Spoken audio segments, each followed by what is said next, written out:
पुंडलीकवरदा हरिविठ्ठल श्री ज्ञानदेव तुकाराम सद्गुरु समर्थ त्र्यंबकानंद महाराज की जय। माऊली ज्ञानेश्वर महाराज की जय। जगद्गुरु तुकाराम महाराज की जय। श्री गुरुदेव दत्त। शमोदमस्तपस्सौच्यं क्षान्तिरार्जवमेव च ज्ञानं विज्ञानमास्तिक्यं ब्रह्मकर्म स्वभावजम्। हा 42वा श्लोक आहे। ब्राह्मणाची कर्म सांगत असताना शम दम तप शौच क्षमा सरलता आणि ज्ञान विज्ञान शिवाय आस्तिक्य हे जे काही 9 गुण आहेत ते 9 कर्म स्वाभाविक ब्राह्मणाकडे आहेत। तरी सर्वेंद्रियाची वृत्ती घेऊन आपुला हाती बुद्धी आत्मया मिळे कांती प्रिया जैसी। आता जशी पत्नी आपल्या पतीला अगदी प्रेमभावानं आलिंगन देते अनुसरते त्याप्रमाणे या सगळ्या इंद्रियांच्या वृत्ती बुद्धीच्या ठिकाणी समर्पण झालेल्या असतात। त्यांच्या ठिकाणी आता स्वतःचं काही राहिलं नाही। बुद्धी जे सांगल त्याप्रमाणे सगळी इंद्रिये करत असतात। आयसा बुद्धीचा उपरमू तया नाम म्हणिपे शमू तो गुण या उपक्रमो जया कर्माचा। तेव्हा अशा तऱ्हेनं ही जी बुद्धी आहे ती परमात्मा स्वरूपाशी एकरूप झालेली। आता त्या ठिकाणी त्याला शम असं नाव आलं। वास्तविक मनाचं शमन आहे, पण मन जे आहे हे सगळ्या इंद्रियांचा राजा आहे। सर्व इंद्रिया मन हे प्रधान आहे आणि तेच आता बुद्धीला एकरूप झाल्यामुळं सगळी इंद्रिये त्याच्या मागं आली। ह्याचंच नाव शम। शम हा यांच्या संपूर्ण कर्मातला पहिला गुण आहे। इथून त्यांच्या कर्माची सुरुवात होते। आणि बाह्येंद्रियांचे धेंडे पिटोनिया विधीचे दंडे नेदिजे अधर्माकडे कहीच जाओ। आता जे काही कर्मेंद्रिय असतील त्या कर्मेंद्रियाला सुद्धा आतलं मन ज्ञानेंद्रिये जर ही परमात्मा स्वरूपाशी एकरूप झालेली आहेत किंवा सात्विक कर्माशी एकरूप झालेले आहेत तर यांना तरी दुसरीकडे कसं जाता येईल। म्हणून कर्मेंद्रियसुद्धा यांच्या ठिकाणी इतक्या सरळतेने वागतात। सरळ म्हणजे विधीप्रमाणे। आणि जर विधीची चूक होऊ लागली तर त्यांना वाटतं की आपल्याला शिक्षा होईल म्हणून ते घाबरून का होईना पण अधर्माकडं थोडंसुद्धा जात नाहीत। तो पैगा शम विरजा दमगुण जेथ दुजा आणि स्वधर्माची आवोजा जिणे जे का। आता आपण आत्तापर्यंत शम हा गुण पाहिला। आता त्याच्यानंतर ते जे सांगत आहेत त्याच्या ठिकाणी असं आहे की हा जो दम नावाचा गुण आहे तो दम नावाचा गुण तर काय झाला आपोआपच सहज झाला, कारण इंद्रियांचं दमन असतं पण मनाच्या ठिकाणी विषयी भाव नाही। बुद्धी परमात्मेशी एकरूप झाली मग इंद्रियाला विषयाकडे पाठवणारं कुठं कोण आहे।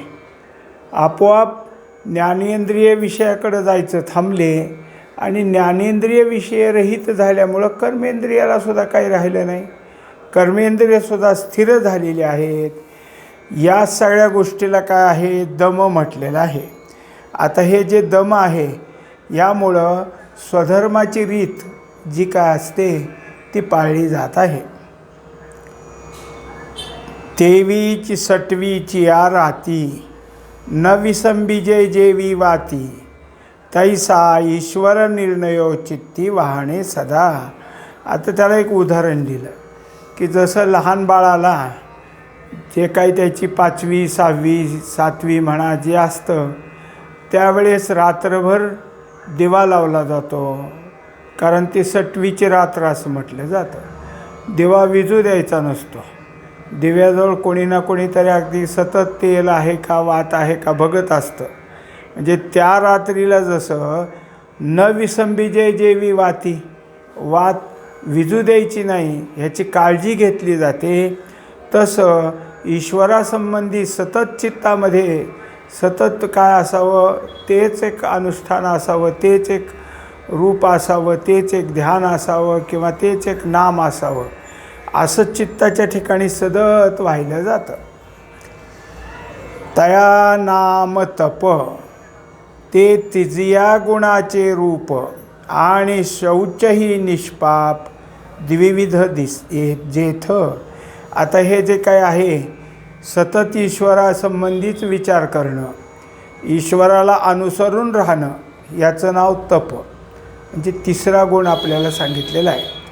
आता जो गुण सांगायचा आहे तिथं कसं आहे तर शुद्धता आहे. मुळात बाहेरची शुद्धता मनुष्य सगळी करतो, पण आतली शुद्धता होणं गरजेचं आहे. आणि अंतःकरणातली शुद्धता म्हणजे निष्पाप, कोणत्याही प्रकारचं पाप मनात न येता किंवा न होऊ देता जो निष्पाप अंतःकरणाने असतो तो आतली शुद्धता आहे. मन भाव शुद्धी भरले अंगक्रिया अलंकारिले ऐसे सभाय जी आले साजिरे का. तेव्हा आत अजून मन नेहमी भावाच्या ठिकाणी एकरूप आहे. भाव कोणता आहे तर परमात्मा स्वरूपाचा आत्मभाव जागा झालेला आहे, तिथंच नेहमी बंद काय आहे गुंतून राहिलेलं आहे, त्याच्याशी संबंध करून राहे.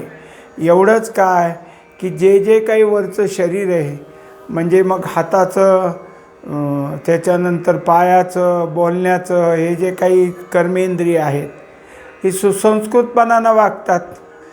डोळे कान नाक यांच्या ठिकाणी काय ऐकावं काय पाहावं हेही निश्चय हाच एक अलंकार आहे. खरा अलंकार काही नाही तर मनुष्याच्या शरीरात इंद्रिये व्यवस्थित असणं हा खरा अलंकार आहे. तया नाव शौच पार्था तो कर्मी गुणजये चौथा आणि पृथ्वीची या परिसर्वता सर्व जे सहाणे. आता आपण काय पाहिलं, आतली शुद्धता पाहिली आणि इंद्रिय योग्य असल्यामुळं शरीराच्या ठिकाणी अलंकारासारखी इंद्रिय आहेत म्हणून बाहेरची शुद्धता पाहिली. हे जसं पाहिलं तसं आता आणखी म्हणजे 4 गुण झाले. आता सांगायचं तो 5वा.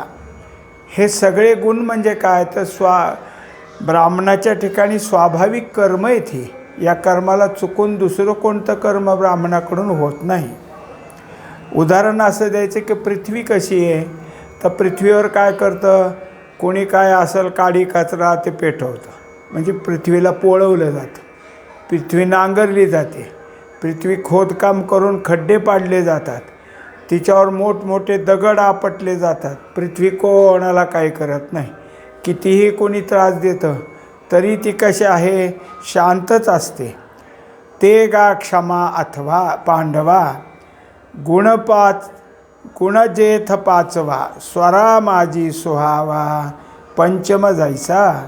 आता त्याच्यानंतर काय झालं की पृथ्वीचं उदाहरण देऊन आपल्याला क्षमा कशी असते सांगायचं. म्हणजे पृथ्वीच्या ठिकाणी क्षमा आहे, तर कोणालाच काहीही केलं पृथ्वीला तरी कोणाला त्याच्याबद्दल काय आहे की मुद्दाम मला असं का केलं म्हणून पृथ्वी रागावली आणि त्याला काही त्रास दिला असं होत नाही. आता जर काय असेल तर आणखी एक सांगायचं आहे की जसं हा क्षमा हा 5वा गुण आहे, पण त्याला उदाहरण दिलं की स्वरमालिकेमध्ये 7 स्वर असतात. सा रे ग म प ध नी आणि सा म्हणजे नीपर्यंत. तर ह्याला नाव आहेत. पहिला जो सा असतो त्याला षड्ज म्हणावं लागतं, दुसरा ऋषभ, तिसरा जो आहे गंधर्व किंवा गांधर, आणि चौथा जो आहे तो पंचम, पाचवा मध्यम आणि मग पंचम. मग पाचवा गुण सगळ्यात श्रेष्ठ आहे, म्हणजे पंचम सगळ्यात श्रेष्ठ आहे. म्हणून हा क्षमा नावाचा पाचवा गुण आहे, हा श्रेष्ठ ठरवला जातो.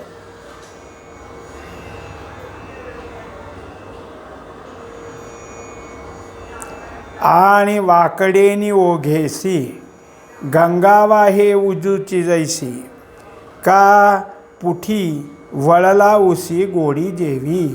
आता असं सांगतात की गंगेचा प्रवाह आहे, गंगा तर पवित्र आहे, पाणी शुद्ध आहे, पण जसं जसं प्रवाहाचं त्याचा असेल तसतसे गंगा वेडी वाकडी होतेच ना. सरळ रेषेत थोडीच आहे, जिथं जिथं खडक मोठमोठे डोंगर आहे तिथं वळणं घेते. पण पाण्यातला पवित्रपणा काय बिघडला का त्यामुळं? वळण घेतलं काय, चढा फुगवटा आला काय, उतार लागला काय, काही नाही. दुसरं उदाहरण झालं, ऊस कधी कधी पडतो, वाकडा तेकडा होतो, पण गोडी काय वाकडी होती का? ऊसातली गोडी ही सरळच असते. तैसा विषमाही जीवा लागी उजकारू बरवा, तो आर्जवगा साहवा जेथीचा गुण. त्याप्रमाणे जसं आता उदाहरण दिलं का नाही की गंगेचा ओघ वाकडा असेल पण पाणी पवित्र आणि शुद्धच, ऊस वाकडा असेल पण रस गोडच, तसं कुणी कसंही वागो, कुणाच्याही वागण्याला काही जरी झालं तर यांच्या ठिकाणी मात्र जी सरलता आहे ती सरलता, त्याला आर्जव अशा नावाचा 6वा कर्मगुण सांगितला. आणि पाणीये प्रयत्ने माळी अखंड जेथ झाडामुळी, परिते आघवेची फळी जाणे ते जेवी. आता पाणी काय होतं, माळी जो असतो तर झाडाच्या आळ्याला पाणी मोडत नेतो, ह्या आळ्याला त्या आळ्याला त्या आळ्याला, आणि ते झाडाच्या बुडाला मिळतं. पण त्याचा परिणाम काय होतो तर झाडाला फळ चांगलं लागतं. तैसे शास्त्राचारे तेणे ईश्वरची एक पावणे, हे पुढे जे का जाणणे ते तेथ ज्ञान. आता जसं पाण्यानं फळ आलं तसं या शास्त्राचं श्रवण करून, ईश्वराचं नामस्मरण करून, ईश्वराचं ध्यान करून यांना जर कोणता गुण प्राप्त होत असेल तर त्याचं नाव आहे ज्ञान. म्हणजे त्यांच्याजवळ ज्ञान हे सुद्धा काय आहे, एक गुण आहे. ते गा कर्मी जिये 7वा गुण होये, आणि विज्ञान हे पाहे एवं रूप. आता त्यानंतर ज्ञानानं काय असतं, सगळं बाहेरचं समजलं जातं. जसं काय आहे की काही मातीचं बनतं, काही दगडाचं बनतं, काही आणखीन कशाचं बनतं, पण हे जे बनावट आहे ते आकार दिसतात, पण कशापासून बनलं आणि कसं बनलं हे समजून घेणं म्हणजे विज्ञान. तेव्हा जेवढा जेवढा आकार निर्माण त्याला झालेला आहे ते विज्ञानाचाच प्रकार आहे. पण कोणाचा गाडगं म्हणून बनलं तरी मातीच गाडगं झाली की, हे समजून घेणं विज्ञान. असा हा त्यांच्याजवळ एक गुण आहे. तरी सत्वशुद्धीचे वेळे शास्त्रे का ध्यान बळे, ईश्वर तत्वीची मिळे निष्टंक बुद्धी.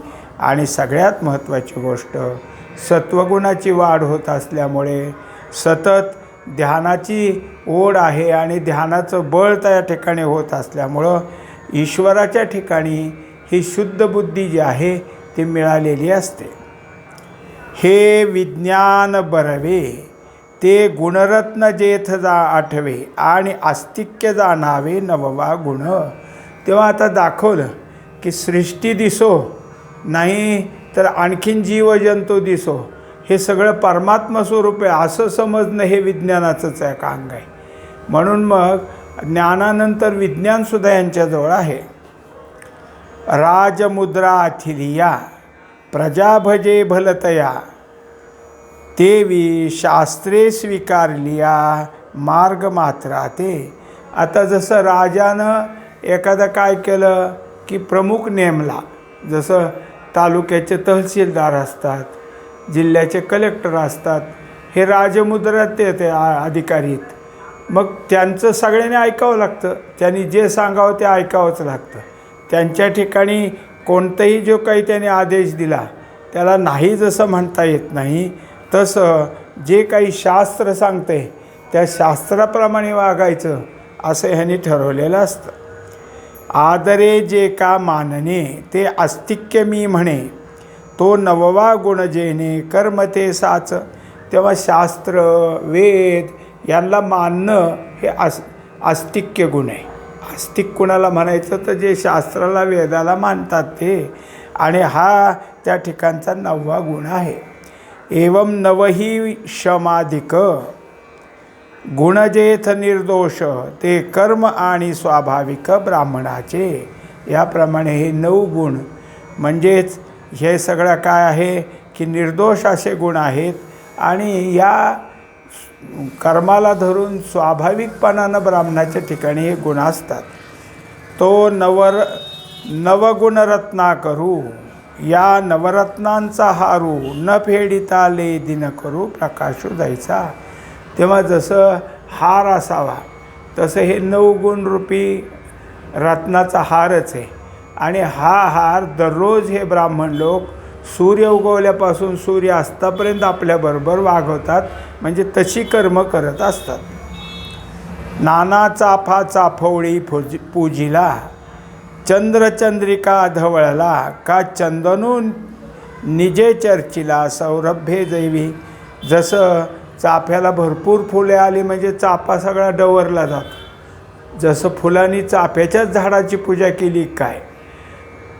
चंद्राचं चांदणं इतकं असतं की हे चांदणच चंद्राला झाकतं आहे की काय. आणि तिसरं उदाहरण असं दिलं की चंदन एकदा लावलं की चंदनाचा सुगंध लांबपर्यंत पसरावा, अशा तऱ्हेचं चंदनाचं अर्चन वरून केलेलं असतं. तेवी नवगुण टिकलं ग, लेणे ब्राह्मणाचे अव्यंग, कहीच नसंडी अंग ब्राह्मणाचे. तेव्हा जसं मनुष्य काय करतो, कपाळी गंध लावतो, अंगावर कपडे घालतो, दागिने घालतो, हे जसं जिथल्या तिथं आहे, तसं ब्राह्मणाने हे 9 गुण सांभाळणं हे त्यांच्या ठिकाणी लागलेलं जे काय आहे ते सगळं गुणांचं रत्नांचं एक आगरच आहे. आता उचित जे क्षत्रिया तेही कर्म धनंजया, सांगो ऐक प्रज्ञेच्या भरोवरी. आता झालं ब्राह्मणाचे गुण आत्तापर्यंत सांगितले. एकंदरीत ब्राह्मणाचे 9 गुण आहेत. आता जर काय असेल तर क्षत्रियाचे गुण सांगायचे आहेत.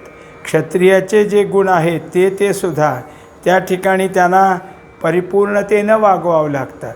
आता हे जसं ब्राह्मणाचं तो ऐकून घेतलं अर्जुना, तसं क्षत्रियाबद्दल ऐक की जेणेकरून ते सुद्धा, कारण अर्जुन क्षत्रियच आहे ना, म्हणून ते गुण तो ऐकत असताना तुझ्या ठिकाणी चित्त एकाग्र होईल. म्हणजे हे चित्तपूर्वक ऐक, म्हणजेच तुझ्या ठिकाणी त्या गुणाचं योग्य असं श्रवण होईल.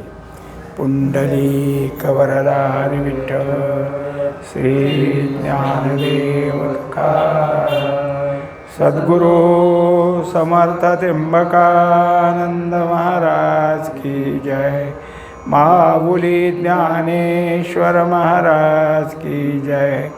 जगद्गुरु तुकाराम महाराज की जय. श्री गुरुदेव दत्त.